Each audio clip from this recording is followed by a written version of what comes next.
Buenas tardes de nuevo, muchas gracias por asistir. Desde luego, hoy es para dar muchas gracias a Dios, porque tenemos una mesa de ilustres personajes, admirables, misioneros de nuestra tierra. Es para estar conmovidos, dar gracias a Dios y darles gracias a ellos. Yo ahorro más comentarios porque después del pequeño, brevísimo DVD que vamos a poner, que es un spot que tenemos preparado para el Día del Domo, cederé la palabra al presidente de CONFER, Luis Ángel de las Heras, que le hemos pedido modere esta mesa por una razón fundamental. El 80% de los misioneros y misioneras son religiosos y religiosas. Están en los 5 continentes. Los 13.000 misioneros españoles, insisto, el 80% son religiosos y religiosas. Nadie mejor que el presidente de CONFER quien pudiera moderar ese encuentro con la misión en la persona de estos señores obispos. Pero de momento vamos a apagar las luces y vamos a contemplar un spot. Podéis.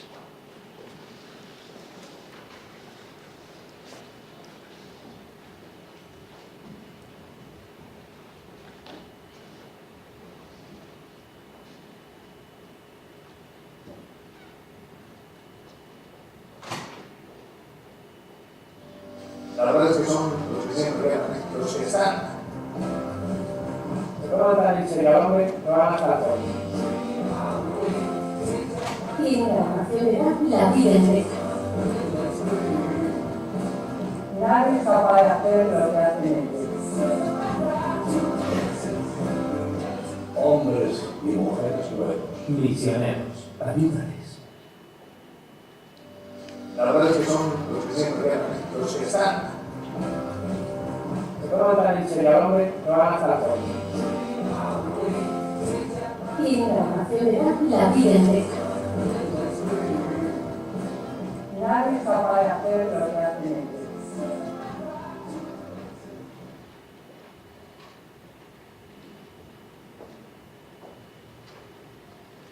Muy bien, como ven, son 5 personajes de la vida pública, de la vida social, que nos han dado las gracias porque les hemos invitado a participar en este gesto de colaborar con el Domo, especialmente con los misioneros. Y sin más, tiene la palabra el padre Luis Ángel de las Heras. Gracias, don Anastasio.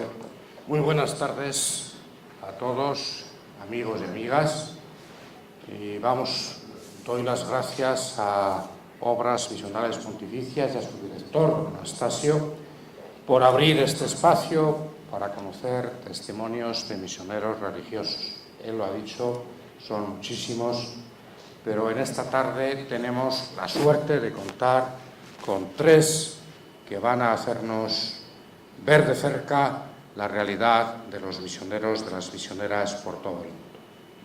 La vida religiosa es vida itinerante y misionera y damos gracias a Dios por poder gozar de esta gracia en la Iglesia, la gracia de la misión. Quienes nos acompañan en la mesa, ellos son los ilustres, no yo, ellos son los ilustres, pues nos van a descubrir esa bondad, ese estado permanente de misión que el Papa nos invita a tener a todos, pero esa bondad de la dimensión misionera de nuestra Iglesia. Vamos a comenzar un momento de trascendencia, un momento de encuentro con el Señor. Y brevemente yo os voy a pedir que antes de seguir, antes de continuar, hoy que la Iglesia nos invita a recordar al Señor que nos enseña a orar, vamos a pedirle una vez más por todas estas gentes que hoy vamos a estar trayendo a este sitio, a este lugar, en nuestro recuerdo, en nuestra memoria. Y por lo tanto, pues os invito sencillamente a rezar ahora el Padre Nuestro, unidos a todos ellos. Padre nuestro, que estás en el cielo, santificado sea tu nombre, venga a nosotros tu reino, hágase tu voluntad en la tierra como en el cielo. Danos hoy nuestro pan cada día, perdona nuestras ofensas, como también nosotros perdonamos a nuestros ofensores.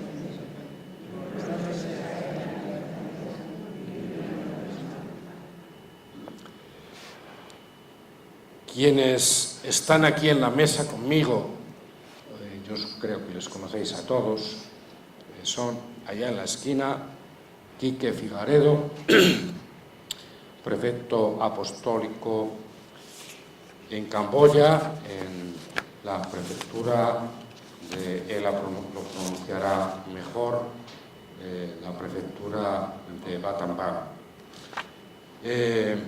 A su lado está José Ángel Tibasón, que es también vicario apostólico de un vicariato en Venezuela, el vicariato apostólico de Puerto Ayacucho. Y a mi lado está Juan José Aguirre Muñoz, obispo de Bangasú.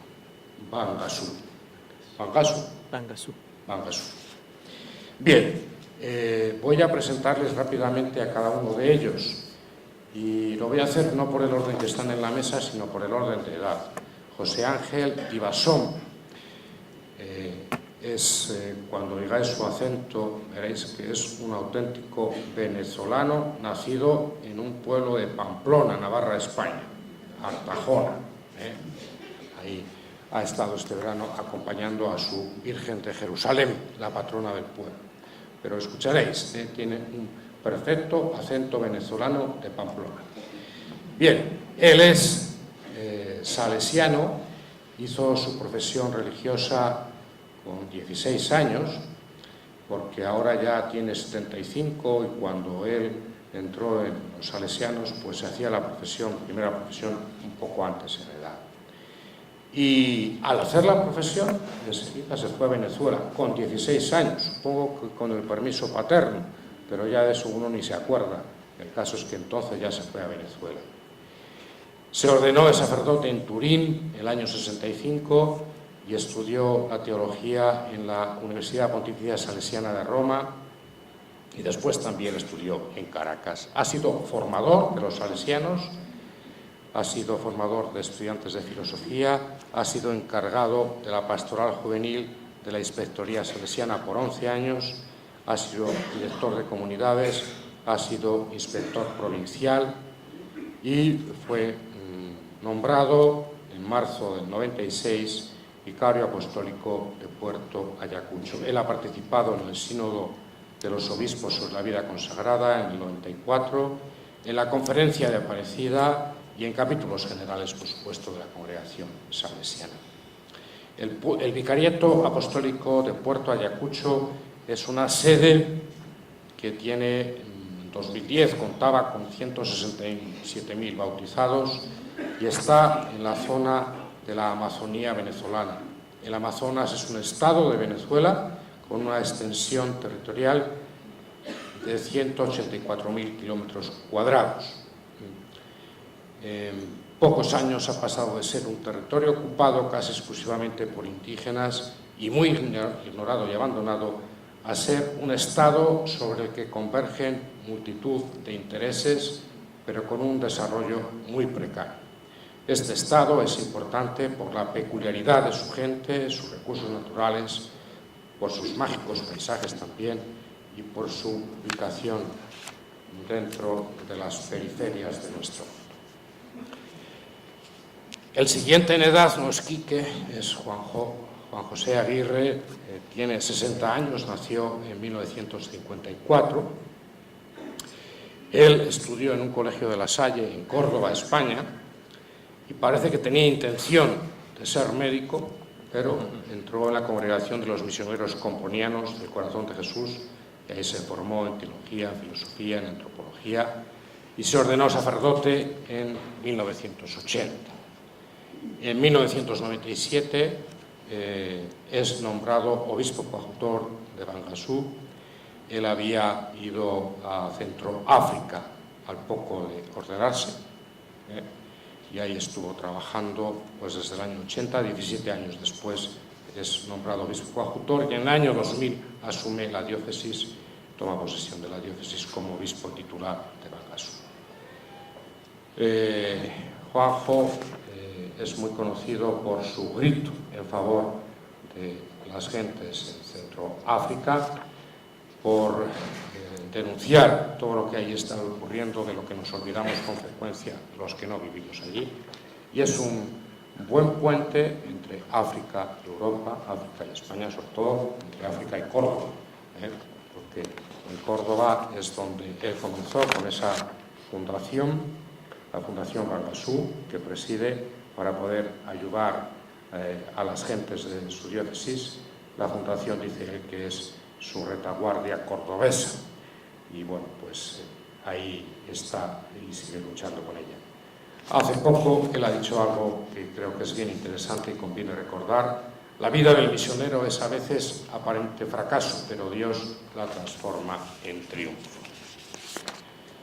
Y por último, Quique Figaredo nació en 1959, tiene pues ahora 55 años y lleva 30 años de su vida dedicado a los más necesitados y marginados, luchando por el desarrollo de uno de los países más pobres del planeta, que es Camboya.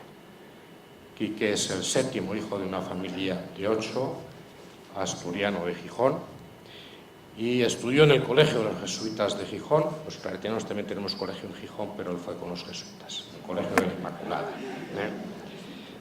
Ingresó en el noviciado de la Compañía de Jesús en el 79 y es licenciado en Económicas, Teología y Filosofía. En 1985, él se presentó como voluntario al servicio jesuita a refugiados y fue destinado a campos de refugiados camboyanos en Tailandia. En ese lugar asumió la responsabilidad de desarrollar todos los servicios de actividades con discapacitados, los más desfavorecidos de entre los marginados, de los 300.000 refugiados que vivían en aquellos campos.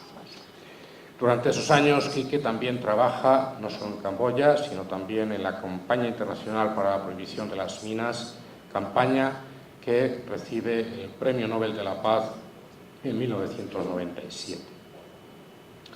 En el año 2000 es nombrado prefecto apostólico de Battambang, una de las zonas más castigadas por la guerra, con una superficie similar a la de Portugal, para que nos hagamos un caso, nos hagamos una idea, los que estamos aquí, en la que viven 6 millones de personas.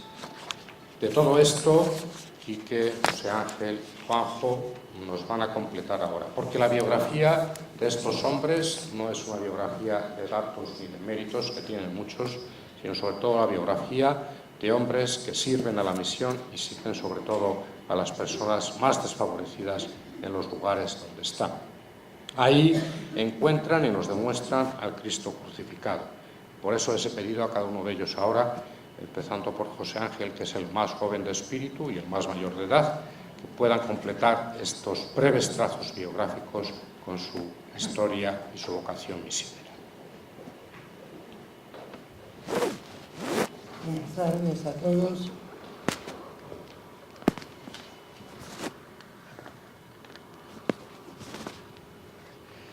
Buenas tardes. Bueno, han hecho un poco de bibliografía y la biografía y bueno, pues a continuar un poco esto. Por ser el más joven, pues le toca a uno empezar de primero. Yo quería ser de último, pero qué va. Ya uno tiene que empezar a acostumbrarse con todo esto. Y es hablar un poco de lo que uno, donde uno está y en lo que uno hace. Y también la historia. La historia de mi vocación misionera, pues es muy tradicional. Hay que echar para atrás. Yo nací cuando acabó la guerra, en abril del 39, y era todo un mundo muy diferente al actual. Por eso, pues, aunque nací en Navarra, de niño viví en Carabanchel Alto, y allí iba al colegio a los marianistas y el domingo el oratorio salesiano.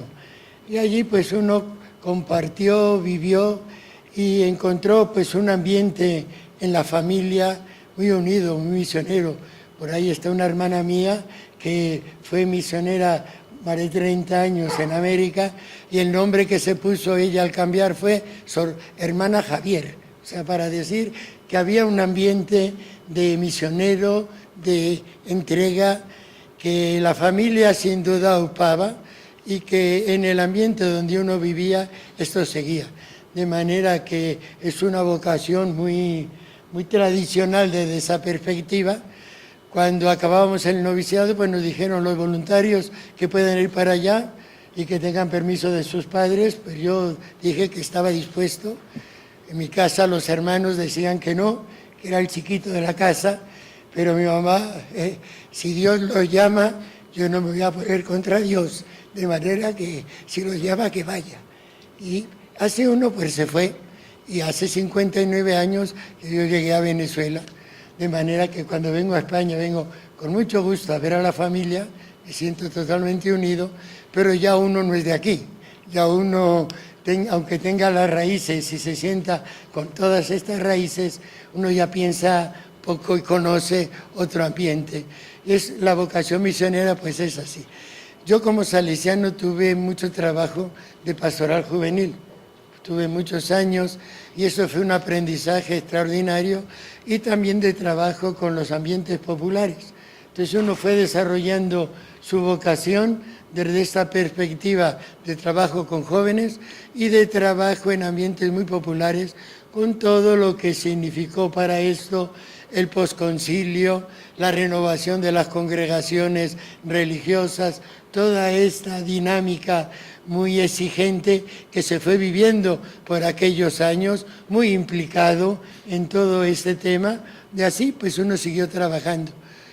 Después de varios años de trabajo en esto, será un provincial y bueno, ahí fue donde yo tomé mucho más contacto con lo que es la misión más estrictamente dicha, sobre todo entre pueblos de primer anuncio. Y al llegar allí en Amazonas, en Puerto Ayacucho, es un estado muy grande, de población muy dispersa, más de 20 etnias diferentes, con toda la dificultad que eso hay, todo selva, de manera que avioneta y río es el medio de comunicación y de acercamiento a todo, y un grupo de unos 30, actualmente 23 salesianos, unas 30 religiosas de diferentes congregaciones y un buen grupo de laicos, misioneros, voluntarios con mayor o menor tiempo. Y luego pues una población creciente cristiana pues que va asumiendo esta vocación misionera. Sí, en breves rasgos, pues este primer aspecto de cómo ha sido la historia de uno en el trabajo por allá. Un trabajo que uno podría distinguir muchos aspectos. Tengo al menos que distinguir pues dos grandes grupos, lo que llamaríamos nosotros los de cultura criolla y los que tenemos que llamar de cultura indígena. Y dentro de cultura indígena, pueblos ya muy transculturizados, ya con otras culturas, aculturizados algunos, y otros pueblos pues también, diríamos, hasta hace 40 años en la edad de piedra, de manera que esto significa una variedad de situaciones y variedad de proyectos. El trabajo pues tiene una parte a través de la población criolla en la capital, Puerto Ayacucho, que son 2/3 partes de la población, pues insistiendo en una vida cristiana cada vez más dentro del Evangelio, una vida cristiana pues cada vez más misionera, de manera de poder participar a todo esto. El ser bautizado significa ser misionero. El descubrir la dimensión misionera del bautismo como algo fundamental y algo que podemos ir haciendo realidad allí donde estemos, en la parroquia donde uno esté, los sectores más abandonados, poblaciones indígenas que estén más o menos al alcance para poder ir, y hay todo un trabajo en eso que tiene que ver con todo lo que es la evangelización, un trabajo con todo lo que es también educación, con todo un esfuerzo en la defensa de derechos humanos, toda una realidad que no entro en detalles, lógicamente, pero que dentro de una situación como la actual en Venezuela, pues tiene un recorrido por delante muy grande y un compromiso muy fuerte. Y luego está el otro trabajo, fundamentalmente con los grupos indígenas. También aquí grupos ya con una cierta, diríamos, tradición de evangelización. Hay que tener en cuenta que hasta que empezaron a llegar los salesianos, la presencia de la iglesia en la zona era mínima. Venían desde el norte de Brasil, desde Cachoeira, subían algunos misioneros, pero desde la independencia había sido una presencia muy precaria, casi inexistente. De manera, cuando en 1933 la Santa Sede le confía a los salesianos una prefectura apostólica, que en el 53 pasó a ser vicariato apostólico, ahí no había nada. La misma ciudad, Puerto Ayacucho, que actualmente tiene entre 120 y 150.000 habitantes, cuando se llegó allí en el 33, pues eran 200 habitantes. Un grupito de indígenas y un grupo de obreros que habían ido allí a construir una carretera para salvar los raudales que hacían intransitable el Orinoco por toda aquella zona. Para hacer una carretera de 60 kilómetros que bordearan estos raudales donde era imposible la navegación en muchos sitios, ahí empieza la ciudad. De manera que la historia del Estado, sobre todo la historia de la ciudad, tiene mucho que ver con la presencia de la Iglesia, a través de la congregación salesiana, pero después también de otras congregaciones diferentes que ha habido. Y ahí, pues entonces, hay todo un trabajo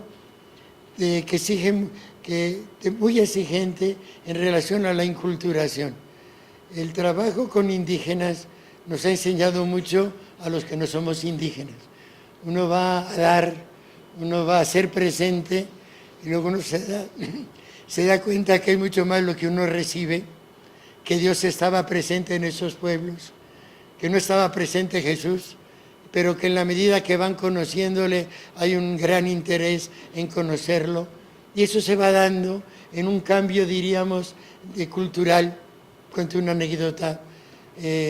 Cuando los primeros bautismos así un poco masivos, fueron 70, se hicieron después de 40 años, me tocó hacerlos a mí, y porque era un problema, y había la pregunta, pero con esta cultura, y allí habían trabajado muy serio, y el catecumenado llevaban 9 años, en reunión semanal, para tener una cierta convicción de que había esto.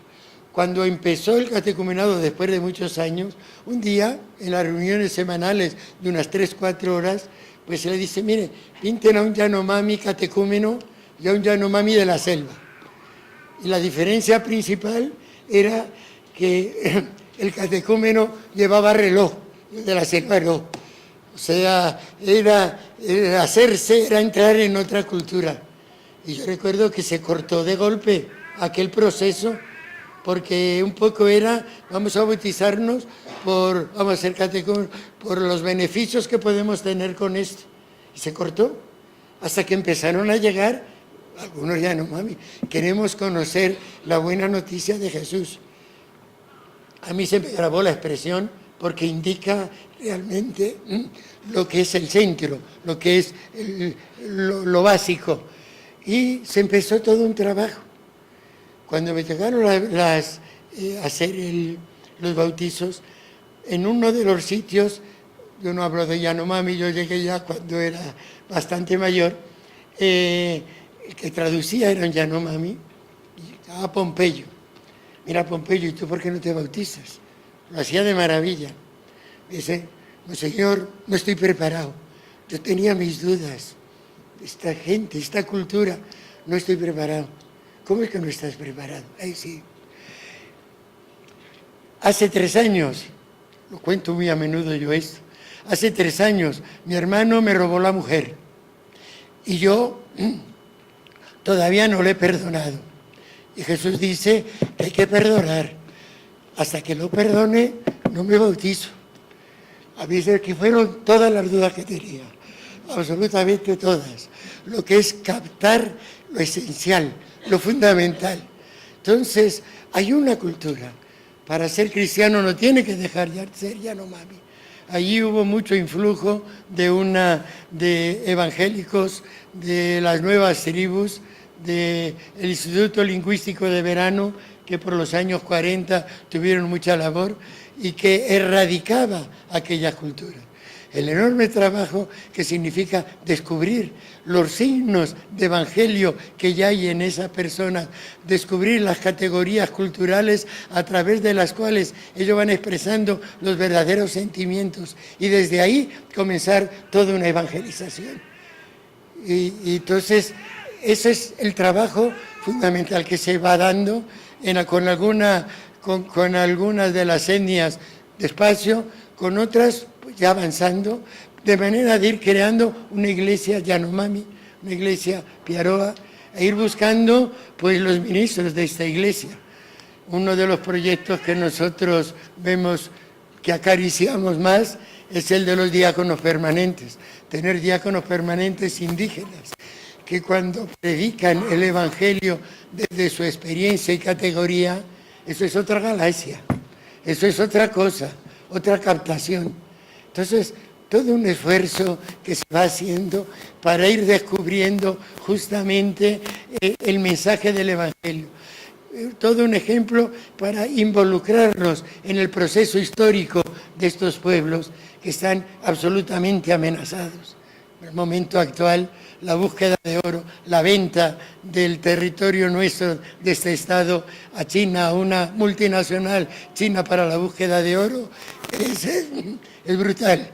Y es poner nuestra vida realmente al servicio del proyecto histórico de estos pueblos, que se hace educación, que se hace salud, que se hace la búsqueda de que vayan encontrando medios de vida que le permitan no necesariamente estar dependientes con la mano tendida, sino que vayan expresándose. Estos pueblos amazónicos tienen un problema grave en este sentido.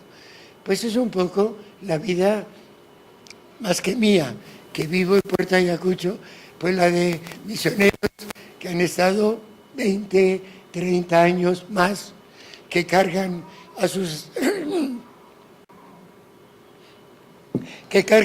espaldas 50, 60 paludismos, que saben cómo se lleva adelante y que han hecho su vida justamente para ayudar a estos pueblos y para que descubran. Yo una convicción que me quedó, y concluyo con eso, es este pueblo va a tener futuro si se hace cristiano, se incorpora a su cultura, sin dejar de su cultura, pero si se incorpora los grandes valores que trae Jesús, sobre todo el amor, el perdón, la capacidad de compartir, ampliar la visión del otro, que no es solo mi familia, mi grupo, el otro con el cual no siento una mayor, diríamos, relación, porque es otro. El descubrir que todos somos hermanos, que todos estamos ayudándonos en eso. Pues bueno, este es un poco el ambiente y la lucha y que nos toca seguir trabajando.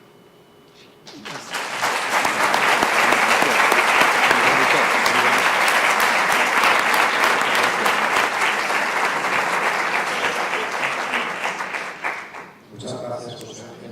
Vamos de Venezuela a África, con sur.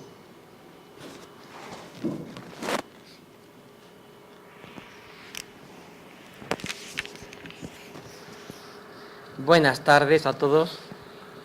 Buenas tardes. A ver. ¿Ahora? No, todavía no. Sí. Buenas tardes. Deciros que estoy muy contento de estar en esta mesa redonda, sobre todo con estos dos hermanos en el episcopado, uno de América Latina y el otro de Asia. y mi experiencia de África pues puede completar lo que significa la Iglesia Universal, lo que significa la riqueza de esta Iglesia misionera. Representamos a los 13.000 misioneros que estamos esparcidos por todos los continentes, todos los rincones de la tierra, dándoles esa vida día a día, gota a gota, pedazo a pedazo. Yo llegué a Centroáfrica hace 34 años y he sido muy feliz, y soy feliz allí, con mi vocación misionera, tal como Dios me la dio, donde Dios me eligió, allí en el mismo corazón de África.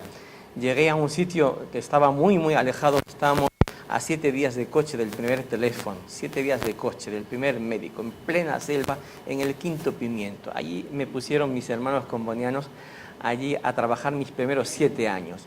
Y fue muy, muy bonito, porque yo aprendí, como decía Monseñor antes, yo aprendí antes, aprendí más de lo que di. Yo llevaba, como decía un compañero mío, Osmundo Bilbao, que lo mataron en la carretera que va de Kampala hasta el aeropuerto. Él decía que se va a África como con 2 mochilas en la espalda, y la una está llena para dar y la otra está vacía para recibir. Y decía él, se llena antes la vacía que se vacía la llena.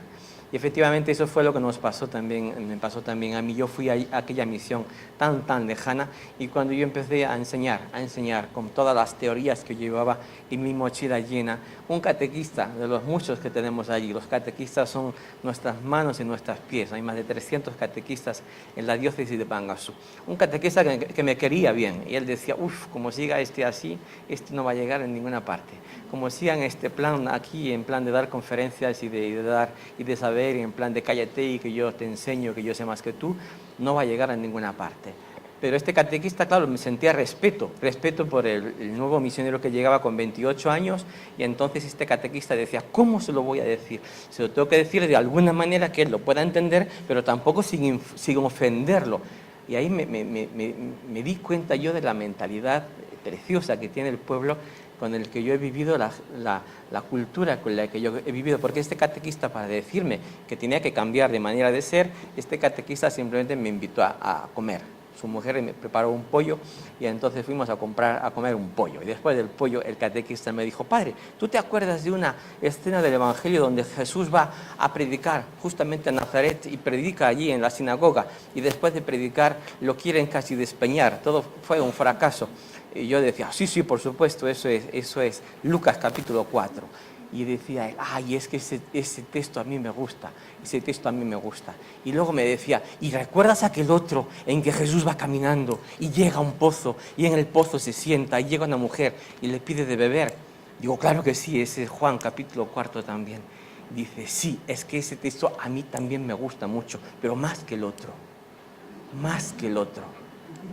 Me estaba diciendo todo lo que me tenía que decir, pero sin ofenderme, sin querer darme una lección, sin decir yo sé más que tú. Me lo estaba haciendo entender, dando a conocer lo que yo tenía que aprender para poder durar en aquel pueblo. Y así pues llevo 34 años allí en aquella región. Luego me pusieron en Bangassou, me dieron esta carga, como esta mochila llena de piedras, que es el servicio del episcopado, desde hace 16 años.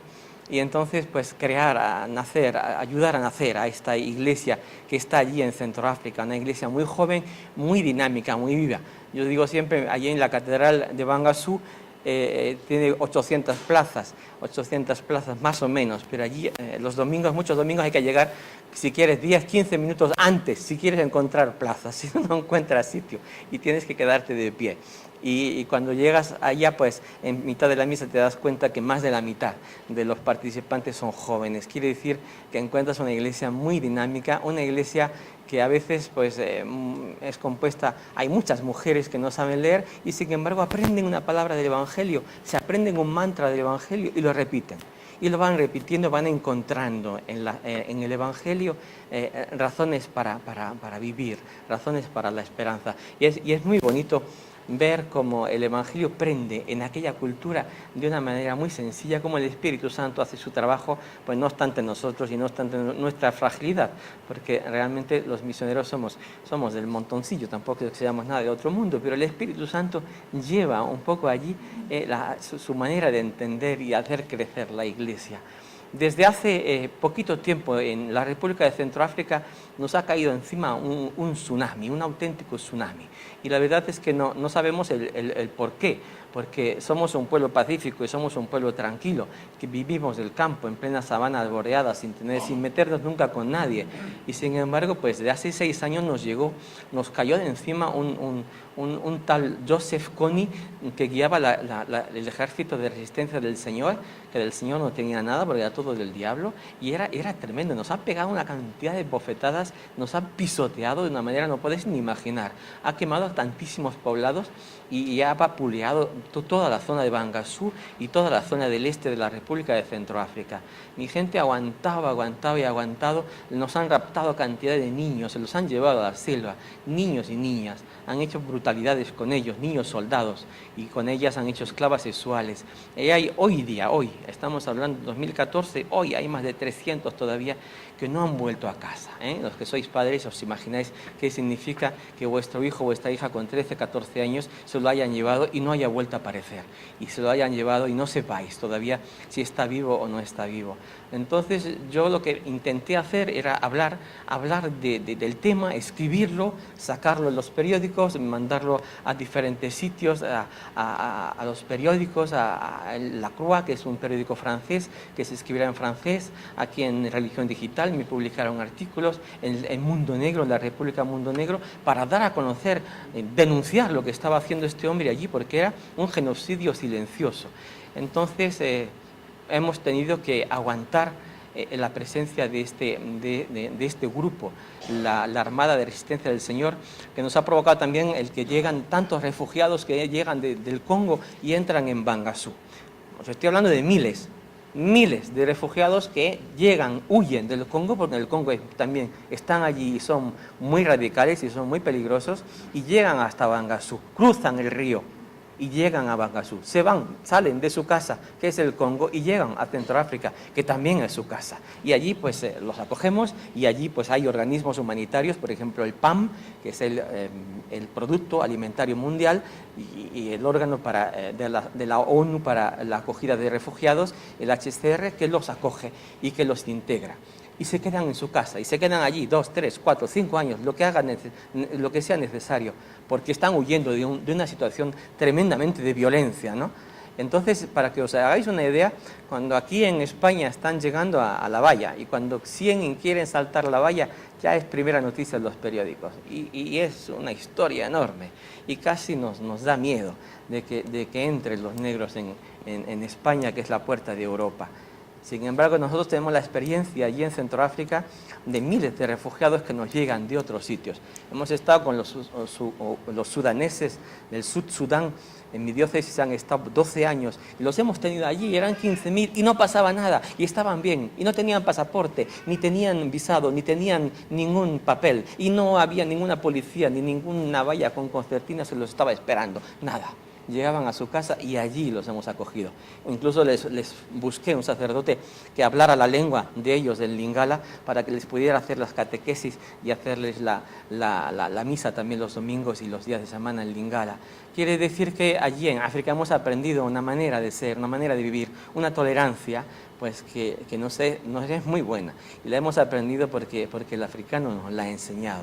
La hemos aprendido porque también hemos intentado aprender de la cultura africana, que de alguna manera pues también es riquísima.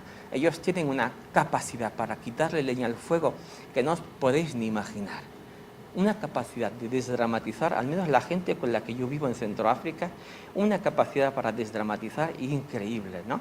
Me acuerdo una vez en el 97 cuando nos bombardearon un grupo de soldados chadianos, la parroquia, nos bombardearon y mataron a cantidad de personas, y entonces yo vi como una persona que era muy amiga mía, como la metían en un círculo de soldados y uno le ponía el fusil y ¡pum!, le saltó la cabeza, se la destrozó completamente, ¿no? Yo luego pude ir a recoger incluso trozos de su masa cerebral para echarla al baño, y recogí todas las fotos que tenía, las habían echado sobre su cadáver, ¿no? Y se habían ido estos militares. Cuando 2 o 3 meses después volvió su mujer que sí había ido, vino a recoger las fotos de su marido. Entonces alguien que estaba allí conmigo le dijo, yo sé quién mató a tu marido, yo sé dónde está.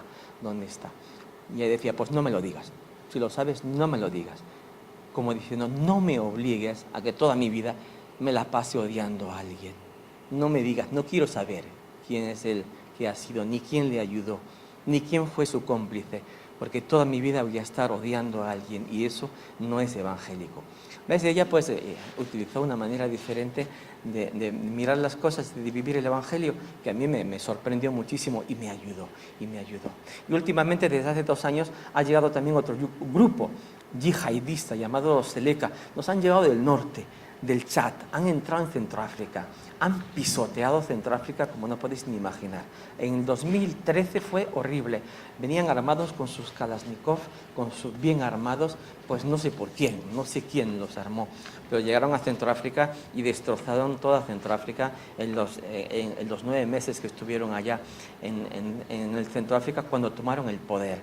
Son grupos yihadistas que vienen del norte, que se han hecho muy fuertes desde la caída de Gaddafi. Yo no sé quién tuvo la idea de eliminar a Gaddafi, pero a nosotros nos hizo muchísimo daño, porque tantísimos grupos yihadistas se aprovecharon de las armas, miles de armas que tenía Gaddafi, y los distribuyeron entre grupos yihadistas que ahora son pues el Boko Haram, que está en Nigeria, ahora son los que están en Malí, ahora son los que han entrado en Centroáfrica, los Seleka, que están todavía en Centroáfrica, y ahora son diferentes grupos que están pululando un poco por mitad del corazón de África, porque quieren tomar el poder y con el poder las materias primas que están allí en el corazón de África.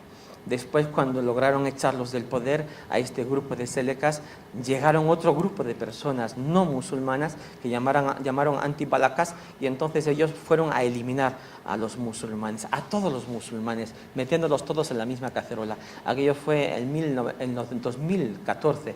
Hemos vivido unas sangrías tremendas, unos desastres, unas carnicerías que no podéis imaginar. Entonces, nos hemos quedado todos allí, estando con nuestro pueblo, viviendo con nuestro pueblo, contando las lágrimas de nuestro pueblo. Es una experiencia muy, muy bonita la que hemos podido hacer allí y la que todavía estamos viviendo.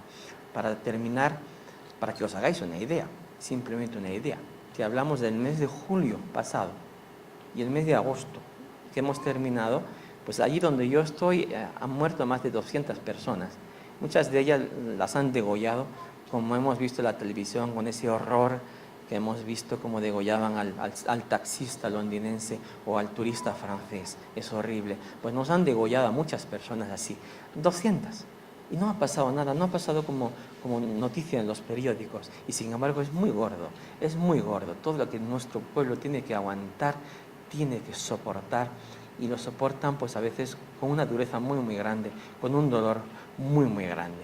Pues esto es lo que vivimos, al menos los misioneros que estamos allí en Centroáfrica, hoy, en este hoy. Pensamos, esperamos que mañana será mejor, que mañana será otro día, que después de la tempestad vendrá la calma. Y para esto pues necesitamos la oración de tantas personas, de vosotros que estáis aquí, vosotros, de tantos misioneros, de tantos contemplativos y contemplativas que están en España y que necesitamos sus oraciones para que con su fuerza interior nos traigan la paz y nos traigan el sosiego. Podamos hacer que una comunidad, todas las comunidades cristianas, crezcan y se desarrollen según el Evangelio, y sobre todo podamos hacer que nuestra gente allí en la selva, en plena selva, puedan vivir con dignidad, la misma dignidad con la cual han sido creados por Dios.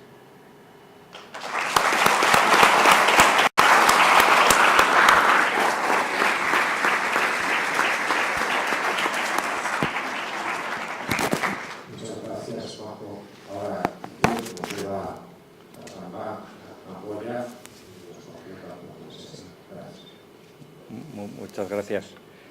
Bueno, yo me siento un poco... ¿Se oye esto? ¿Sí? Más cerca. Pues lo cojo con la mano y... A ver, ¿sí? Es que hablamos fuerte. Pero me siento un poco desbordado porque con todo lo que contáis me encantaría profundizar en lo que estáis hablando y dar más tiempo y no dar más datos de otro lugar, que ya yo creo que tenemos... lo que estáis comentando es tan denso y también tan bonito y tan retante que me siento un poco como también desbordado de ¿qué digo yo ahora? Sí, mirar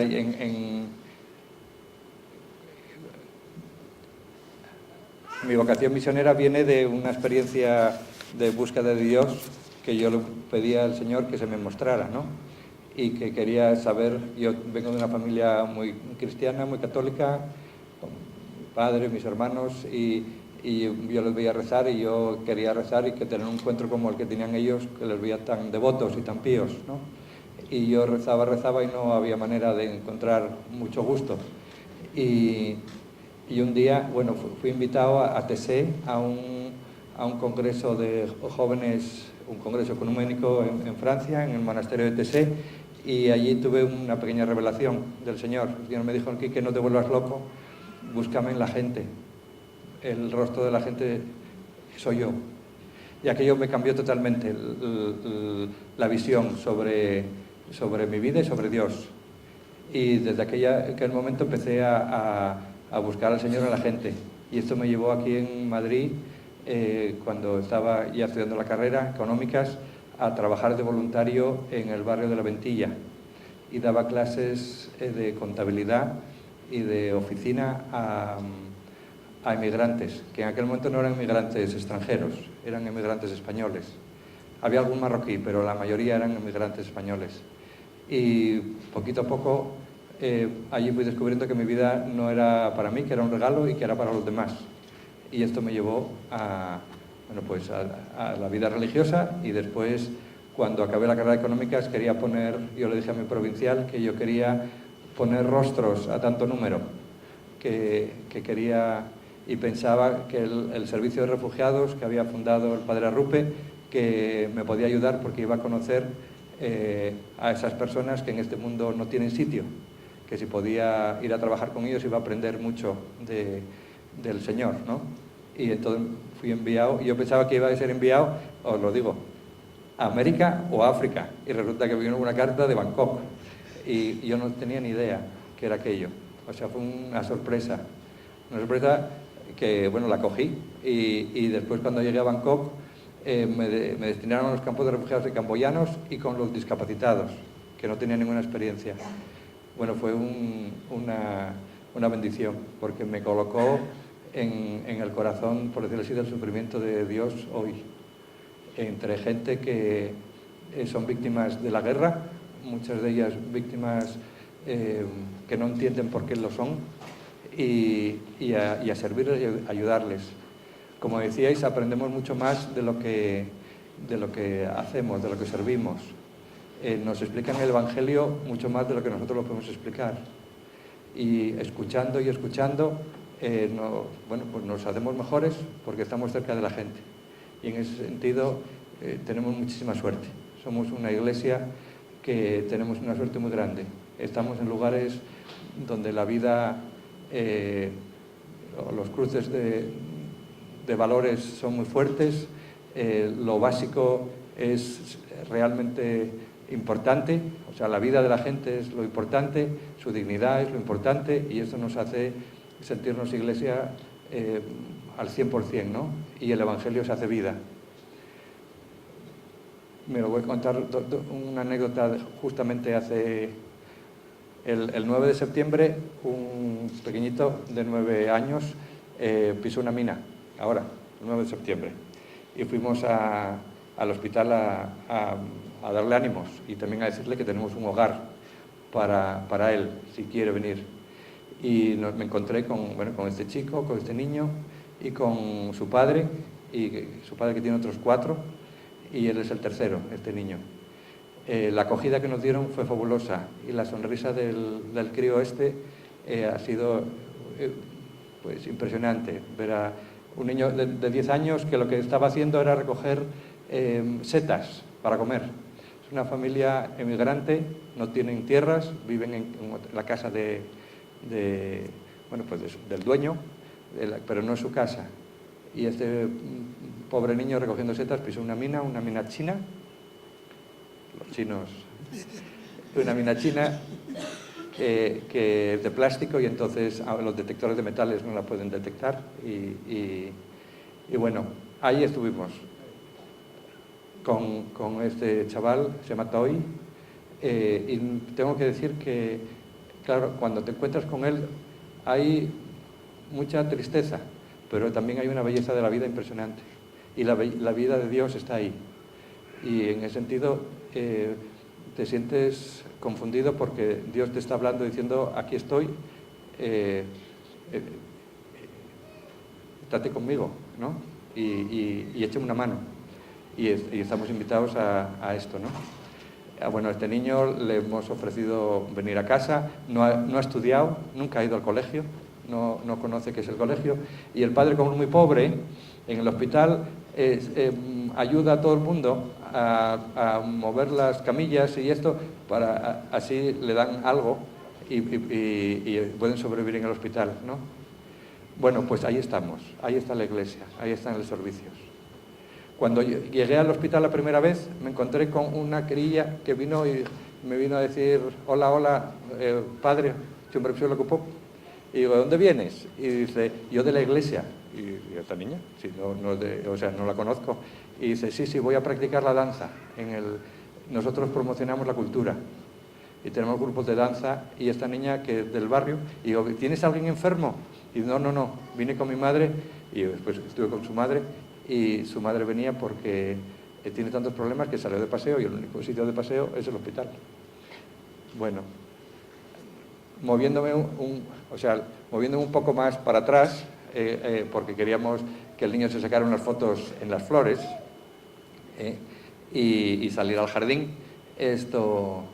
Me encontré con un señor que estaba recogiendo hierba para las vacas, cortando, y estaba allí recogiendo las hierbas, el pobre, pues un señor mayor, pero con mucha fuerza, y poniendo las hierbas encima de la bici para llevarse a la casa, y le dije, si no te importa, cuando acabes te quiero sacar una foto, porque esto es una preciosidad. Y dice él, ¿usted dónde viene? Bueno, le dije, ¿y usted dónde viene? Y dice, del Wat Supi, bueno, de un templo budista. Y dije, pues yo vivo al lado. Y dice, sí, ¿usted de Pellechi? Hoy, encantado, porque mi hijo estudia gracias a ustedes. Pues ahí estamos. Entonces, acompañar, estar juntos, escuchar, esa es nuestra misión. Y es lo que estamos haciendo en Camboya. De una manera, yo creo que lo que tenemos que aprender son los modos.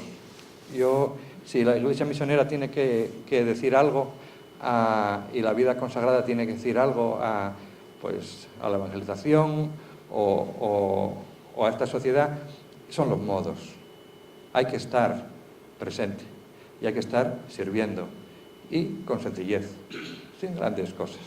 O sea, ir al hospital y poder decir hola a un niño que te da la fuerza, y la familia, aunque son muy pobres, pero te encuentras con otra gente y te vas reconociendo que estás de una manera sencilla, pero sirviendo. Y siendo efectivo, respondiendo a los problemas, como estabas diciendo, a los problemas de que la gente no pierda su identidad, pero que sea cristiano. O defenderles con los derechos humanos, porque están, digamos, oprimidos y nadie mira para ellos. Pero para hacerlo hay que hacerlo con humildad, con sencillez, cooperando con otros, que hay mucha gente muy experta y no tenemos que hacer nosotros todo, pero estar presentes. Yo creo que la Iglesia tenemos que estar muy orgullosos de que estamos presentes, y de una manera sencilla y bueno, pues haciendo lo que podemos. Mirad, y voy a acabar con otra anécdota. Este mediodía he estado en la exposición de Sorolla, que está aquí en Mafre. Y el primer cuadro que te encuentras se llama Triste Herencia. Y es en la playa de Valencia, en 1899, un hermano de San Juan de Dios llevando a los niños discapacitados a la playa. Bueno, pues yo cuando lo veo me dice dos cosas. Una, que los hermanos de San Juan de Dios ya van haciendo las cosas muy bien hace mucho tiempo. O sea que no estamos creando nada nuevo, lo único que hacemos es seguir el Evangelio. Y estos hermanos de San Juan de Dios estaban en Valencia haciendo lo que hay que hacer, ¿no? Y lo que decía, el cuadro es una preciosidad. Y el comentario de Sorolla es que lo llama Triste Herencia porque es triste, pero hay muchísima belleza, porque está Dios ahí. Bueno, pues estamos en esa dialéctica, ¿no? Bueno, pues que el cuadro de Sorolla nos dé fuerza para seguir cerca de la gente y dando la fuerza del Señor que está allí presente entre la gente. Muchas gracias.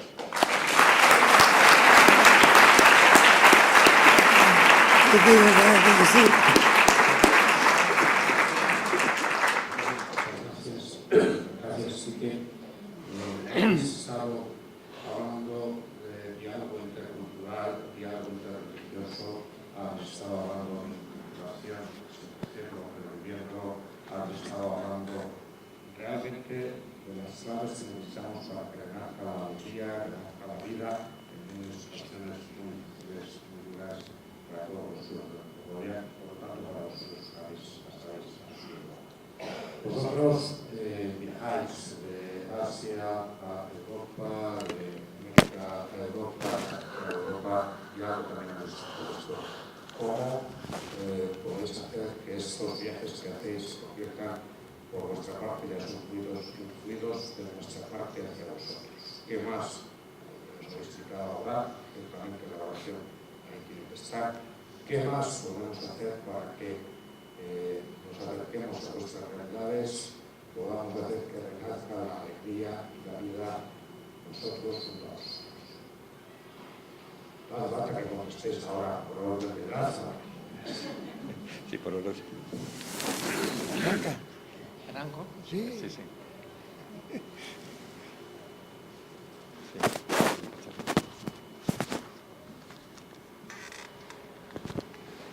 A mí me gustaría que en general en mi España natal hubiera más información. Es decir, que la información fluyera y que supierais lo que realmente está pasando en otras partes del mundo. Los católicos ya lo tienen que hacer porque todos somos hijos del mismo Padre y rezamos el mismo Padre Nuestro en diferentes lenguas, ¿verdad? Y a veces falta información, hay como una especie de amputación de la información, o es que no nos interesa o es que no nos interesamos. Pero últimamente están pasando cosas muy, muy duras y España parece pues no querer enterarse, ¿no? Anteayer estuve en una cofradía en Córdoba, que era la cofradía del Vía Crucis. Entonces yo les decía, vosotros sois especialistas de calvarios, especialistas de Vía Crucis, tenéis que saber dónde están los Vía Crucis de hoy en el mundo en que vivimos, ¿no? Entonces yo les decía un poco, pues yo me acuerdo ahora mismo una compañera comboniana que tengo, se llama Alicia, que está en la única parroquia que hay en la Franja de Gaza. ¿Os acordáis todos los bombardeos que hubo en la Franja de Gaza por Israel hace 2 meses? ¿Os imagináis lo que es estar allí en medio de aquel terror, en la única parroquia que hay con palestinos, sacerdotes palestinos? Porque hay muchos sacerdotes palestinos católicos y hay muchos católicos palestinos, sobre todo en el norte de Israel, en la zona de Galilea, en la zona de Caná. Tener en cuenta, pues saber qué es lo que está pasando, ¿no? Me da mucha pena el obispo en el norte de Irak, ¿cómo se llama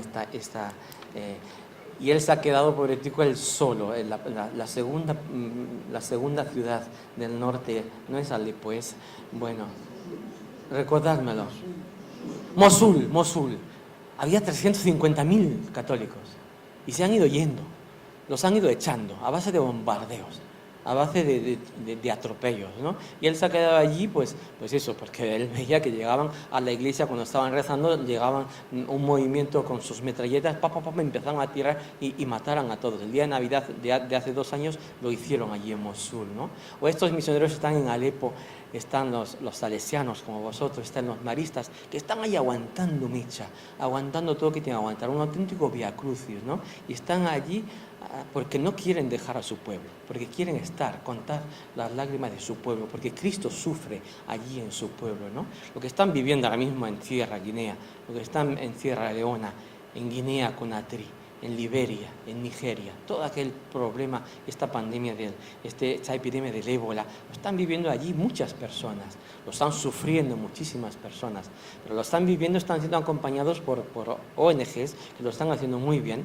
Por ejemplo, yo veo los Médicos Sin Fronteras, pero también lo están viviendo muchos misioneros que no salen en la televisión, porque la televisión, como los Médicos Sin Fronteras, pueden ir allí y grabar en Monrovia o grabar en Freetown, pero no pueden salir de un perímetro muy, muy específico, por contrato.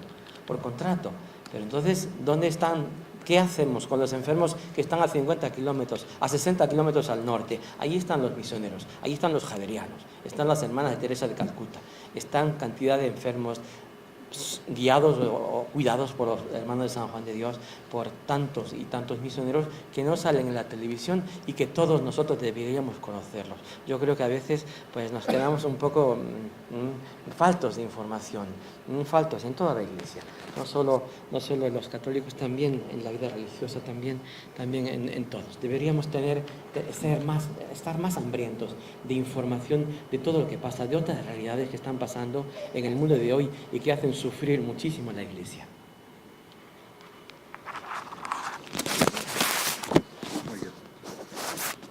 Yo estoy totalmente de acuerdo de dar a conocer un poco el no estar simplemente... La Iglesia tiene que estar dando información seria de nuestra presencia en los lugares críticos, ¿no? Y que eso, hay muertes en muchos sitios que nadie sabe y solo se sabe lo que dicen los periodistas y la tele, ¿no? Y se necesita tener más información. ¿Qué se puede hacer desde aquí? Tener más información y conocer los problemas relevantes, ¿no? Y no hacer caricatura, de los problemas del mundo, conocemos las anécdotas, conocemos el final, pero ¿cuál es la raíz? ¿Cuál es lo que está sucediendo? No se conoce y no se da cobertura, y desde la Iglesia tenemos todo, porque la presencia está ahí y el conocimiento. Nadie está 40 años, 30 y tantos años en un lugar conociendo la cultura, los problemas, los retos, como tenemos la suerte de tener nosotros, ¿no? Ahora también, además de información, compartirla de manera positiva. O sea, yo creo que un asunto que tenemos que nos hace aquí ser negativos es que todo lo vivimos en anécdotas sin el miedo. Y la gente, yo creo que la gente de los países donde venimos viven atosigados viviendo en la supervivencia, pero tienen sentido del humor, son positivos, nos animan. Bueno, pues necesitamos que se nos anime, o sea, que las noticias sean, o sea, que haya esperanza, ¿no? Y bueno, pues nada, esto, que haya positividad, haya buena comunicación y positivos.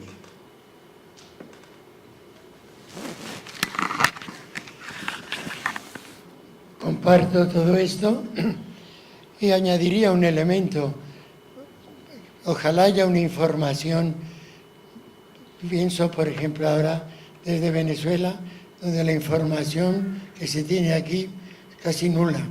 La información que se tiene es, si acaso, por teléfono, porque hay toda una visión, una hegemonía comunicacional que no permite. Entonces, el estar abiertos a ver qué pasa detrás de todo. Pero coincido en lo que se ha dicho. Yo quería dar otra perspectiva a eso mismo y seguir con cosas que están haciendo. O sea, yo cuando me pongo a reflexionar, ¿cuánta ayuda recibimos? Ayuda de personal. Yo tengo en el vicariato mucha apertura. A veces cuesta, a veces es difícil, pero ha habido voluntarios. Claro, a veces somos un poquito exigentes. Cuando se mira que queremos ir por allá, al mundo yecuana, ¿cuánto tiempo? Un mes, ay no.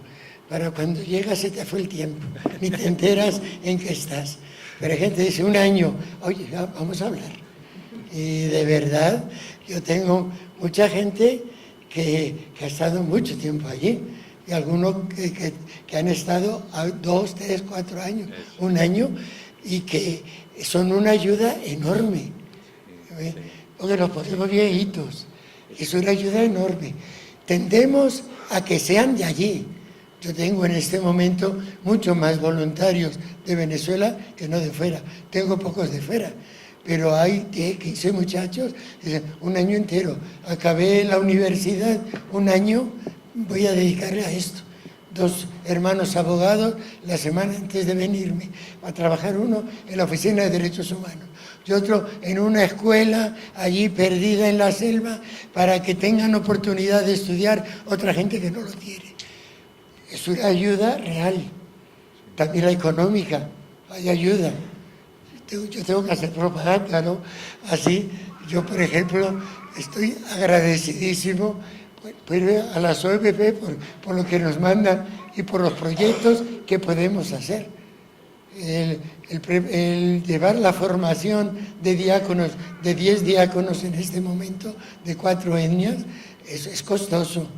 Y puedo hacerlo porque me aprobaron un proyecto, las OEBP de Roma. Entonces, mira, ¿qué cuesta tanto? No te preocupes. No hay nada de pastoral que valga la pena que se deje por falta de plata. Y siempre llega, de aquí o de allá. A mí me llega todos los años una cantidad de Pamplona, Cáritas Pamplona.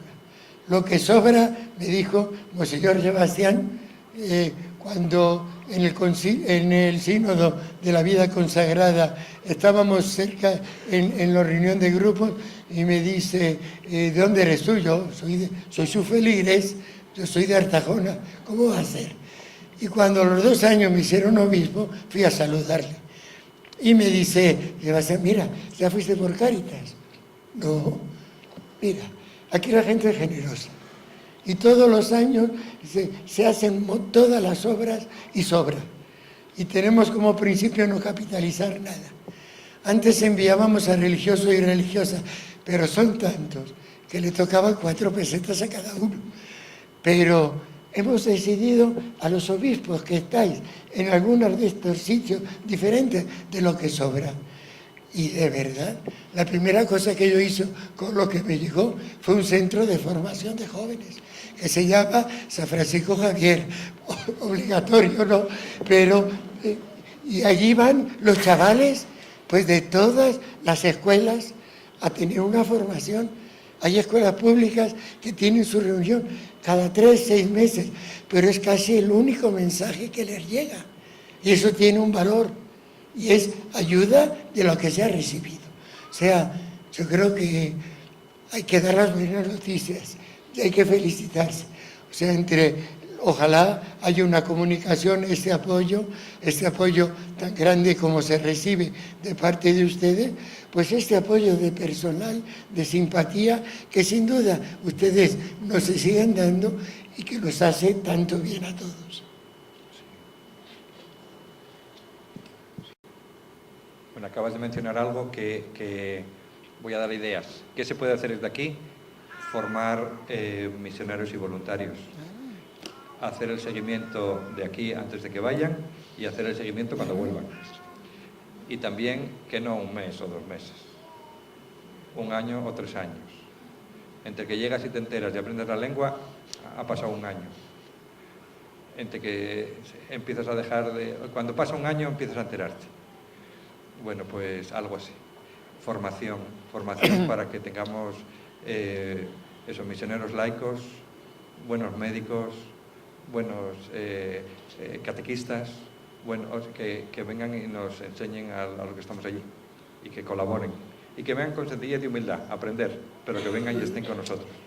Sí. Bueno, formación y seguimiento después cuando vuelvan, porque después reciclarse aquí es muy complicado. Sí. Muy bien. Bueno, vamos a la posibilidad de que estéis aquí podáis hacer algunas preguntas, por favor. Preguntas, no personalmente a cada uno. Yo he tenido 40, 50, no sé. Tú llevas 50 y tantos, ¿no? Sí, Eso. Llevas mi edad. Los 3. No preguntas particulares, que esas después tienen tiempo a responder. Pero ahora preguntas que puedan responder los 3. Allí tenemos salesianos conmigo, ¿eh? Sí.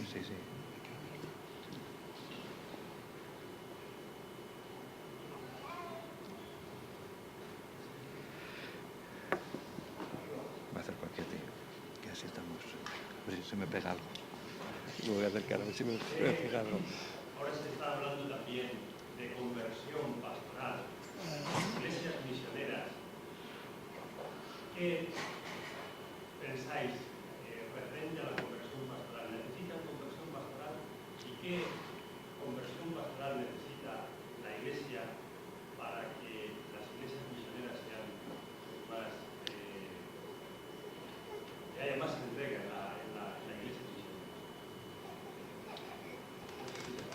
Sí, yo la entiendo. Es una expresión que salió mucho en Aparecida, en la reunión de la conferencia episcopal. Yo estuve como representante de los obispos de Venezuela en esa, y de verdad es uno de los elementos fundamentales. Tenemos que convertirnos, empezando los obispos. Eso es difícil, pero bueno, pero por ahí va. Tenemos que convertirnos a la gente. Había una experiencia que a mí me llegó hace muchos años, hace unos 30 años allá, que cuando hablábamos de inculturación pensábamos en los indígenas, aprender la lengua, la cultura, hasta que en una reunión nos dicen los misioneros, ustedes tienen que inculturarse en las culturas advenientes, que estamos hablando a personas que ya no existen, en un lenguaje que no existe, en una escala de valores que no les dice nada a muchísima gente joven. Y entonces es hora de convertirse, no de repetir lo mismo. O sea, creo que el Papa Francisco esto nos lo ha repetido en la Evangelii Gaudium en todos los tonos. Tenemos que convertirnos. No podemos decir, es que los tiempos son diferentes y por eso hay que acostumbrarse, hay que hacerlo.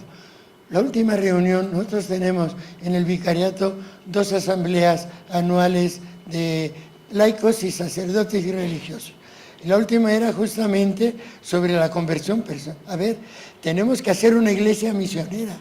No puede ser una iglesia temprocéntrica, no puede ser una iglesia que es como un abasto, como un, bueno, aquí iba a decir una pulpería, pero un centro comercial, que necesito tal cosa y vengo.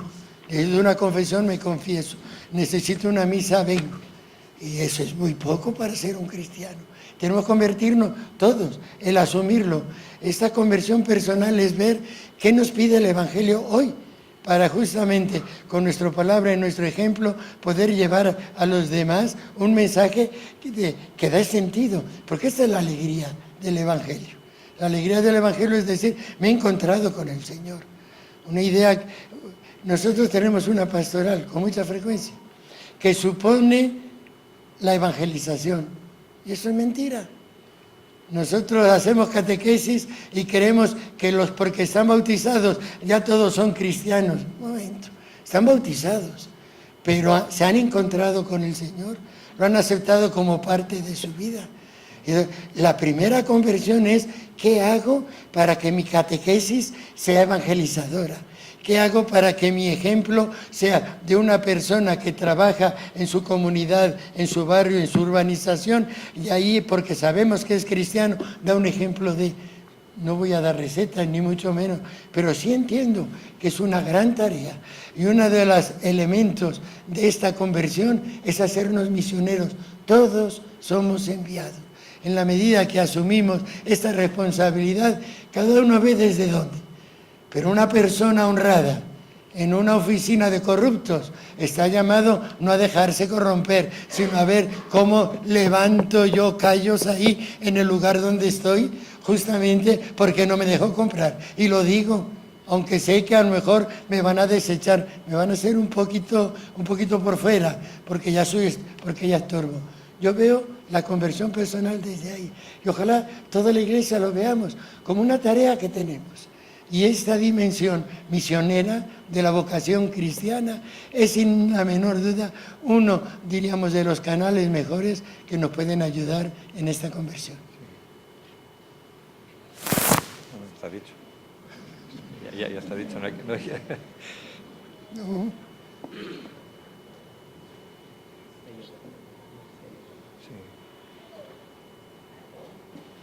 Sí. ¿De acuerdo? La primera cosa que han propuesto, un poco estaban ustedes, señores, de acuerdo, es que tenemos que tener una información más adecuada. Entonces me voy a referir a los voluntarios. Esos voluntarios que a veces desgraciadamente van para un tiempo muy corto, yo pondría al menos un mínimo de 2 meses. Después, si tienen ellos mismos por su propia energía y por su propia experiencia, y si encima tienen eso que decía Monseñor Figaredo, de un seguimiento de la tercera etapa voluntariado, se convierten en el instrumento muy adecuado aquí de una información más cercana y van poquito a poco socavando y destruyendo esa ignorancia total que tenemos. Es mi parte. Totalmente de acuerdo. Sí, totalmente de acuerdo. Yo creo que yo tengo la experiencia de recibir voluntarios y yo creo que ellos, perdonad lo que voy a decir, se evangelizan allá, se hacen más cristianos. Y después cuando vienen aquí, la información que pasan, y después ya porque tienen relación allá, pasan información y fe de otra manera. O sea, yo creo que vienen como con más fe, más activos, y lo que pasa es que hay que acogerles, hay que hacer seguimiento de esas personas que se han dado durante 1 año, 2 años, 3 años, y cuando vienen aquí necesitan un lugar. Y la iglesia de aquí tiene que hacer un lugar y dejarles hablar, y que ellos también pasen la información. Yo creo que son un vehículo buenísimo para pasar la información de lo que sucede en, pues eso, lo que llamamos países de misión, o países más pobres, o países que están en lucha por las necesidades básicas, ¿no? Sí, sí.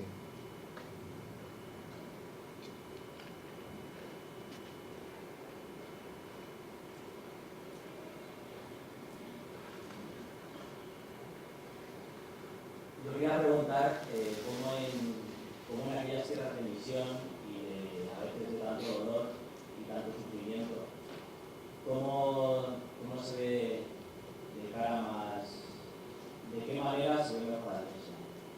¿Es posible en medio de tanto dolor, tanto sufrimiento y tanto... Sí, sí.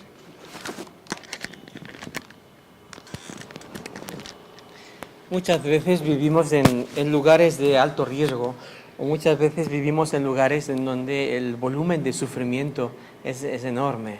Entonces muchas veces nos deja perplejos. Esta perplejidad a veces se transforma también en incomprensión, ¿no? E incluso a hacerse la pregunta de decir cómo Dios permite esto, ¿no? ¿Cómo Dios puede permitir esto? Luego llega la famosa respuesta de decir ¿qué hace Dios para que esto cambie? Te ha hecho a ti, venga, muévete, no tienes manos, venga, utilízalas, no tienes pies, venga, utilízalos, no tienes corazón, venga, ámalos. Y muchas veces estas cuestiones pues nos dejan un poco, no nos dejan indiferentes, ¿no? En África Central, por ejemplo, estamos viviendo situaciones de dolor muy, muy grandes. Y muchas veces lo que hacemos es mirar al Evangelio. Mirar al Evangelio y tener como referencia a Jesús de la Pasión. El Jesús de la Pasión que yo en Andalucía veo muchas veces que sale en la Semana Santa, que salen de estas imágenes, allí lo tenemos casi tocándolo con la mano. Mirar el punto de referencia, este Jesús de la Pasión que se dejó también expoliar, como nos ha pasado a nosotros en Centroáfrica en el 2013. Se ha dejado quitar todo cuanto tenía y se ha dejado poner en una cruz y morir en una cruz. Muchas veces Él es la clave para interpretar los muchos sufrimientos que tienen que vivir, que vivimos en la República de Centroáfrica en concreto, que es el país que yo conozco. Muchas veces es difícil porque la situación de tensión es muy grande. Muchas veces el estrés es muy grande, la tensión se acumula y entonces casi no puedes pensar. Y muchas veces el estrés acumulado pues te hace tener una visión muy negativa, como decía antes Enrique, una visión muy negativa como si tuvieras unas gafas negras que están deformadas, ¿no?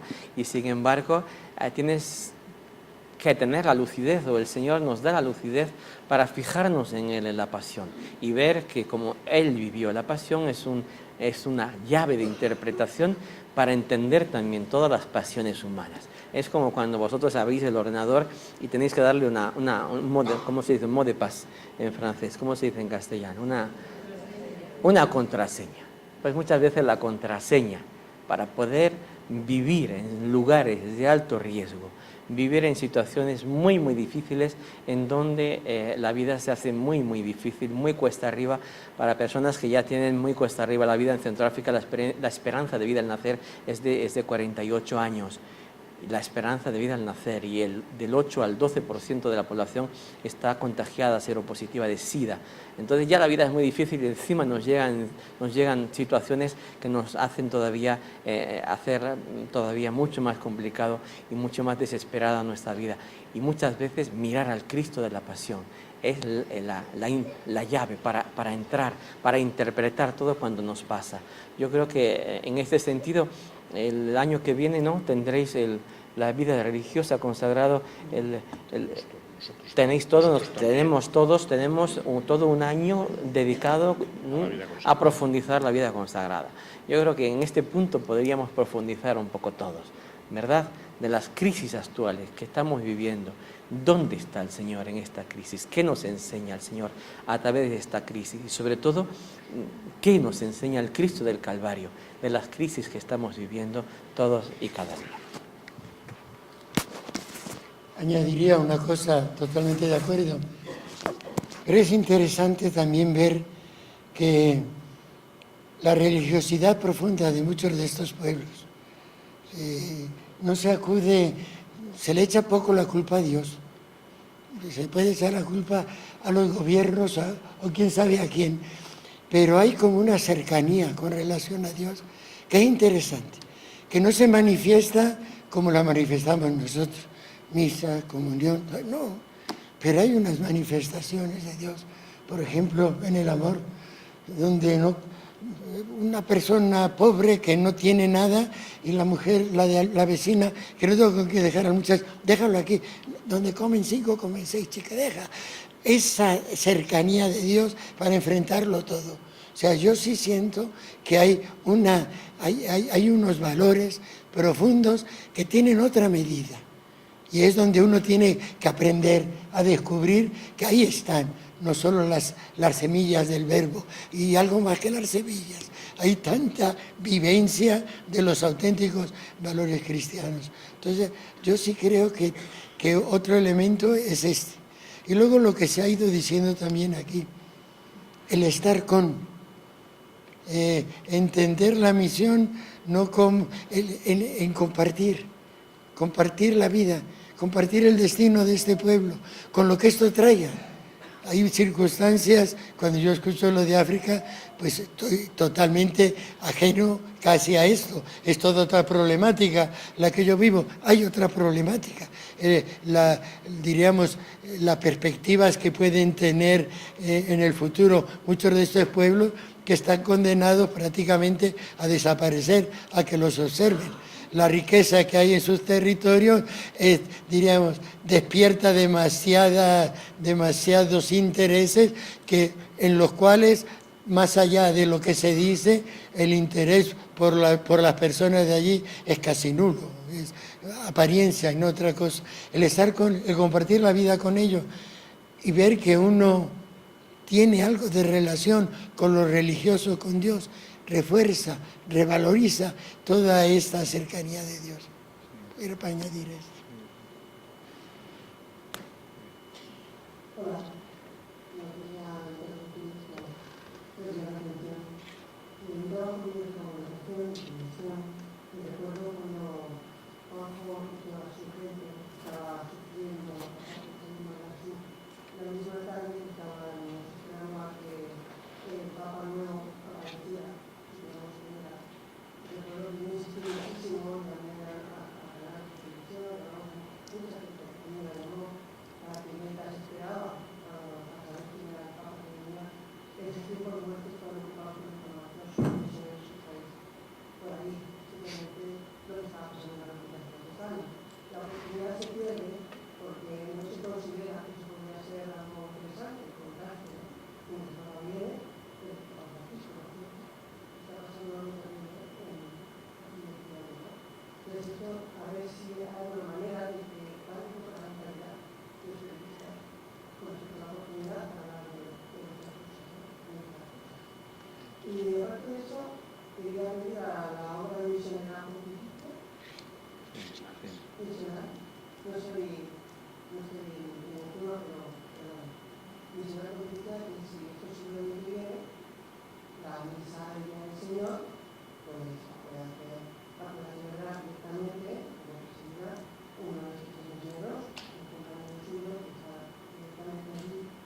Yo me voy el 15.